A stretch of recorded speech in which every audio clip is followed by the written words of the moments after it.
Good morning students. Today we'll study about the rural development. How the rural development took place in the country. What is the meaning of rural development?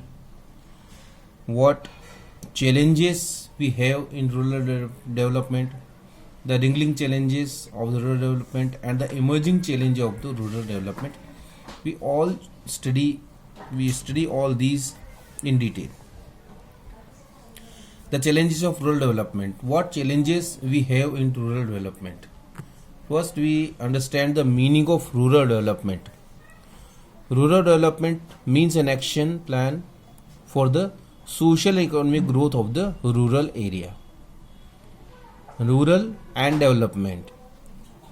It is an action plan for the development of rural area, and that should be socially and economically in both the ways.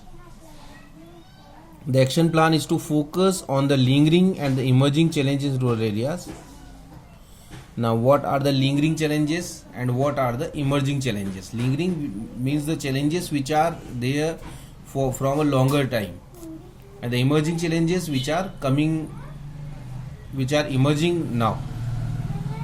So, if we talk about the principal lingering challenges, these are the challenge of rural credit, the challenge of rural marketing. Emerging challenges are exploring options of sustainable livelihood other than farming, and the challenge of organic farming. Now, if we talk about these lingering and emerging challenges in detail, there are certain lingering and emerging challenges in the context of rural development in India. Two principal lingering challenges are the rural credit and the rural marketing. These are the main lingering challenges. Two principal emerging challenges including options for sustainable livelihood other than farming and the organic farming. So government need to focus on these four parts basically for the rural development. It needs to be noted that these four challenges are the core elements of the action plan of the rural development. These are the core elements of the action plan for the rural development. The action plan includes other elements as well. These are, now what other elements this action plan includes? These are the development of the means of transport. We need to expand the means of transport. We need to link rural areas with the urban area, providing power or energy for rural areas, permanent means of irrigation, and the facility for agricultural research. However, the present chapter focuses only on the four core elements according with the syllabus specification. We study about the four challenges, two lingering challenges and two emerging challenges, and we study these four concepts in detail in this chapter. The first is the challenge of rural credit. The rural or the agricultural credit means credit for farming. Credit is lifeline of farming, because we cannot arrange the basic requirement of farming without credit, especially in India, because here farmers are not having good saving with them. Just see what are the main reasons of the credit being the lifeline of farming activities in rural area.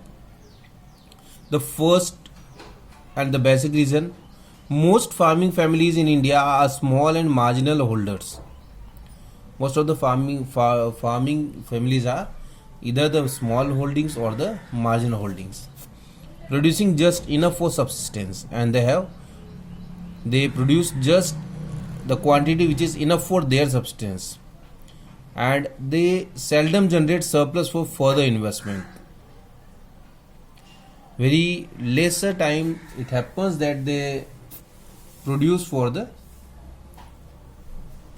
investment purpose, so they need credit. Then the gestation lag between the sowing and the harvesting of crop is quite long. In India, the seed crops is harvested in 3 to 4 months, and this compound the need for credit because they need to survive for 3-4 months without any income. Credit need of the typical Indian farmers are broadly classified into 3 categories. They need loan of 3 types. First, the short term loan, then the medium term loan, and the long term loan. For what purpose these loans are being taken, we will study. The short term credit is basically required for the purchase of inputs like seed, fertilizer, pesticide, insecticide. Besides making payment of electricity bill, small and marginal farmers hardly save enough to fulfill their short term credit needs. They don't have money to arrange all these, so they need the short term loan of 6 to 12 months for these, so that they can pay just after harvesting the crops. The bills of seeds, the bills of fertilizers, pesticides, insecticides, all these to be arranged by the loan. That is called the short term credit. Then the medium term credit, that is for 12 months to 5 years. That is for the purchase of machinery, the construction of fences, the digging of wells. These are the reasons for which they need medium term loan.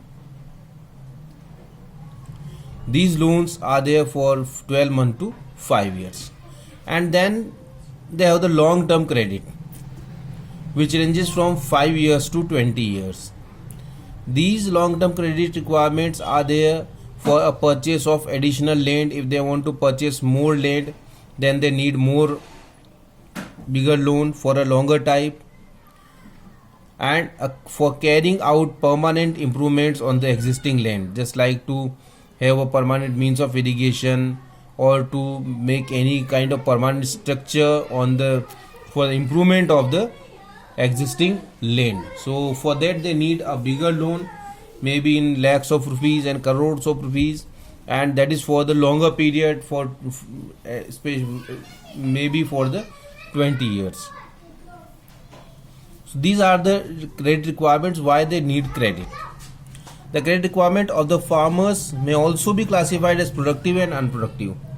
We can classify it into 2 ways: the productive way loans and the unproductive loans. The product requirement of credit related the production activity.